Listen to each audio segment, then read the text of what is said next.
From your local source, WCJB TV 20, this is TV 20 News Weekend Report.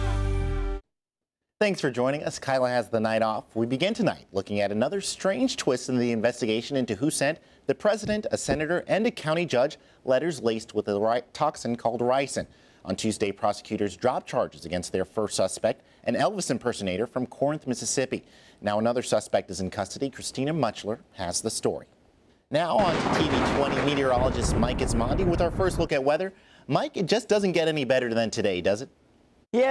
Welcome back. Police in Texas are investigating a tanker found yesterday full of not fuel or any other liquid, but around 6,000 pounds of marijuana. Samika Knight has more details. Mike, the Sunshine State sure lived up to its name today. It's starting to feel a lot like summer. Yeah, you know, the humidity isn't back in play just yet, but the temperatures are certainly summer-like already. But that's when we'll start to feel that humidity. Once you have that moisture come back, that's when it starts to feel a little bit stickier, a little bit more uncomfortable. I don't think that's the case overnight tonight, and certainly tomorrow. Get out there and enjoy it. A less humid, beautiful day. Thanks, Mike. Doesn't sound too bad at all. That's right. Now, the third and final day of the NFL draft is here, and the weekend sports anchor Zach Aldridge is here to say the Gators were getting drafted in waves. NASCAR action tonight, the Toyota Owners 400 in Richmond, Virginia, so look for that tonight at 11. All right, Zach, judging by the draft this weekend, it was a good time to be a Gator. Yeah, definitely. It's great to see the change that Coach Muschamp has brought upon in the Gators with developing the players to be ready for the NFL. Like he always says, he wants to develop players, get them ready for the NFL with his experience, and it's clearly come to show so far with a lot of Gators leaving the boards today. All right, thanks, Zach. Last check at weather, Mike? Another perfect day again tomorrow. Looks like a better chance for rain by the afternoon, maybe a few hit-and-miss showers, a few more clouds developing later on, but another perfect day until then. Temperatures, once get out there and enjoy it on Sunday, because starting Monday, a good chance of rain for the rest of this week here in North Central Florida. Thanks, Mike. That's all the time we have for WCJB's Weekend Report. We hope you'll join us on the Night Beat.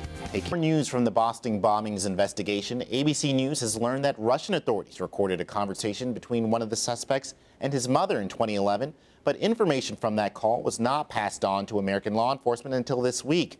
Those sources have also obtained a government document suggesting for the first time that the brothers may have had outside help. ABC's Gio Benitez has more from Boston. Thousands are preparing to graduate from the University of Florida. A select few were honored by the Florida Blue Key for their success as alumni. Florida Blue Key has initiated 62 new students as honorary members, but invited 22 non-members into their honorary membership. Attorney General Pam Bondi was a UF alumni inducted this evening and says this program is meant to advance students' careers.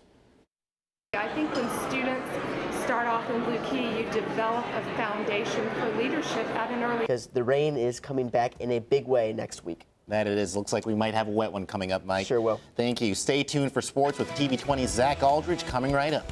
And in pro golf, former Gator Billy Horschel is in contention at the Zurich Classic of New Orleans. He's 2 shots behind the leader, Lucas Glover, heading into the final day of play tomorrow. So hopefully he might be able to get a victory out there.